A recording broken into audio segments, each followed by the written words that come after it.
System and overview. तो firstly meaning देख लेते हैं। इंटरनेशनल बिजनेस को अफेक्ट करता है, क्या अफेक्ट करता है? Global trading system. ठीक है, वो मेनली दो टाइप्स का होता है। एक होता है हमारा प्रोटेक्टिव ट्रेड सिस्टम, वन होता है हमारा protective trade system and second होता है हमारा फ्री ट्रेड सिस्टम। ठीक है, सिंपली हम देख लेते हैं। A policy framed by government to protect domestic firms from foreign competition. ठीक है, प्रोटेक्टिव ट्रेड फर्म में जो गवर्नमेंट होती है, जैसे कि हमारे पास एक पर्टिकुलर गुड्स है, सपोज करो कि ये बाहर से इम्पोर्ट होके आया है, तो उस पर एक इम्पोर्ट ड्यूटी लग जाएगी। जैसे सपोज करो 12% इम्पोर्ट ड्यूटी, गवर्नमेंट ने इम्पोर्ट टैक्स कर दिया, इम्पोर्ट ड्यूटी हमारी कर दी 12%। तो जो गुड्स हम लोग भी 10 रुपीज़ में बना रहे हैं और उनका अगर 9 भी था, तो 12% इम्पोर्ट ड्यूटी लग जाएगी। तो कितना हो जाएगा, है ना? फिर जो अगर हमारा गुड्स अगर 10 में भी बिकेगा, उनका गुड्स 9 का भी था और हमारा अगर 10 का था, 10 रुपीज़ का, तो उन पे जितना भी लगेगा, दैट सपोज़ करो कि उसका 15 बन जाता है, तो हमारा कितने में मिलेगा कस्टमर को? 10 में। तो कस्टमर क्या करता है कि जो उसको लेस कॉस्टली पड़े और सेम गुड पड़े, तो वो क्या बाय करेगा? जो उसको सस्ता पड़ेगा, है ना? तो यही फंडा है यहाँ पे इसका। ओके, हम दोबारा वापस आ जाते हैं अपने उस पर। Rising import duty increase the price of foreign good compare to domestic goods, है ना?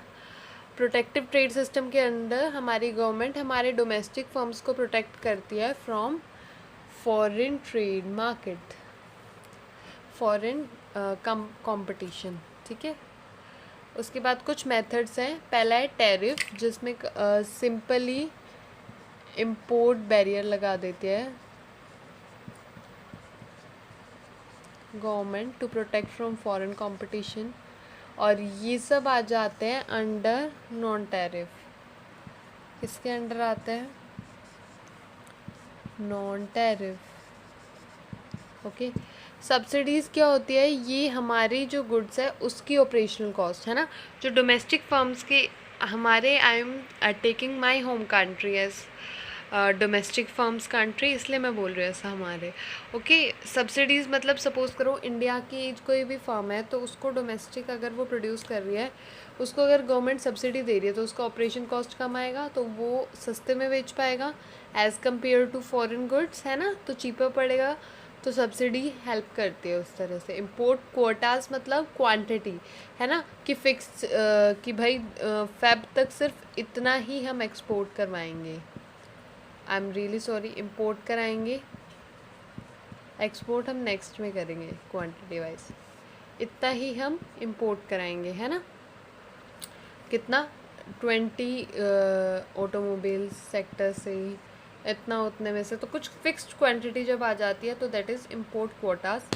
उसके बाद आ जाते हैं वॉलेंट्री एक्सपोर्ट रिस्ट्रेंट्स पे, है ना? वो होता है अपोजिट ऑफ इम्पोर्ट कोटास, जो मैं बाय मिस्टेक बोल दिया था, एक्सपोर्ट कोटा, है ना? ये जो होता है एक्सपोर्टिंग जो कंट्री होती है, वो हमारी कंट्री से पूछेगी कि भाई कितना परसेंट लगाना। वॉलेंट्री का मतलब वही होता है कि पूछ के करना, है ना? वॉलेंट्री कि भाई तुम कितना देना चाहते हो अपना एक्सपोर्ट रिस्ट्रेंट, एक्सपोर्ट कोटा। ठीक है, वो हो गया। एडमिनिस्ट्रेटिव पॉलिसी की भाई ऑब्वियसली यहाँ पे गवर्नमेंट प्रोटेक्ट कर रही है डोमेस्टिक फार्म्स को, तो ऑब्वियसली गवर्नमेंट डिसाइड करेगी कि कितना इम्पोर्ट होगा, कितना एक्सपोर्ट होगा। एडमिनिस्ट्रेटिव पॉलिसीज़ का बहुत इम्पैक्ट होता है उस पर, इम्पोर्ट एक्सपोर्ट पे। उसके बाद मॉनेटरी पॉलिसीज़ का होगा, ऑब्वियस सी बात है। ठीक है, कि कितना अगर डोमेस्टिक फर्म्स बेनिफिशियल होंगे इकोनॉमी के लिए और वो अच्छा काम कर रहे होंगे, तो ऑब्वियसली अगर उनकी अच्छी मॉनेटरी फाइनेंशियल सिस्टम होगा, तो वो ज़्यादा एक्सपोर्ट कर पाएंगे, और ज़्यादा एक्सपोर्ट कर पाएंगे तो दे विल, अब ठीक है, ये प्रोटेक्टिव हो जाएगा, है ना? तो मॉनेटरी पॉलिसीज़ बहुत ही ज़्यादा बेस का काम करती है to have a good financial system.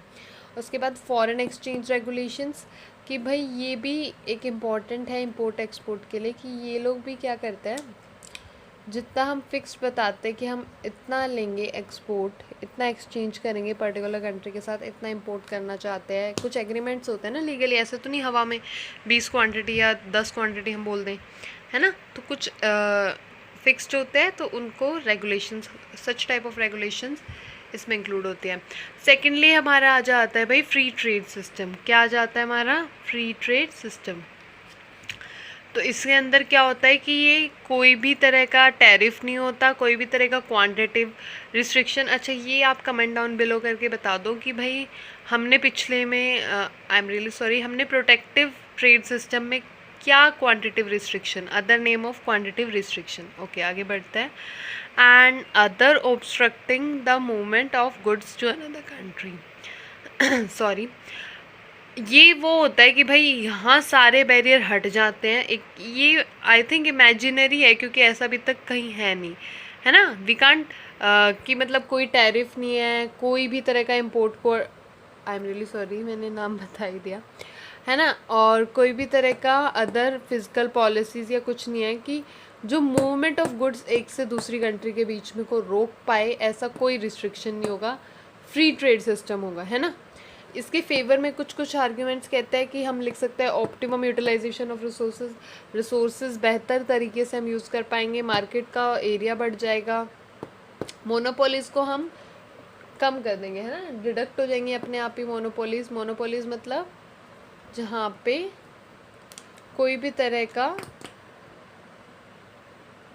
Monopolies मतलब सिंगल ओनर, है ना, सिंगल, पूरी इंडस्ट्री में कोई कंपटीशन ही नहीं है, single. Optimization of consumption, widely consumer जो है चूज़ कर पाएगा बिटवीन प्रोडक्ट। और एजुकेटिव वैल्यू की भाई बाहर अगर सोचो कि हम अमेरिका का प्रोडक्ट इंपोर्ट कर रहे हैं, तो इंडिया का प्रोडक्ट और उसमें डिफरेंस होगा क्वालिटी में, है ना। इट विल बी, अगर तो हमें सीखने को मिलेगा, मेरा कहने का मतलब ये है कि हमें सीखने को मिलेगा उनकी क्वालिटी प्रोडक्ट से, हम भी इम्प्रूव करेंगे फिर कंपटीशन की वजह से। और मैक्सिमाइजेशन ऑफ आउटपुट मतलब भाई आउटपुट इंक्रीज होगा as competition rises according to this system. Okay, तो हमने दोनों पढ़ लिया है। उसके बाद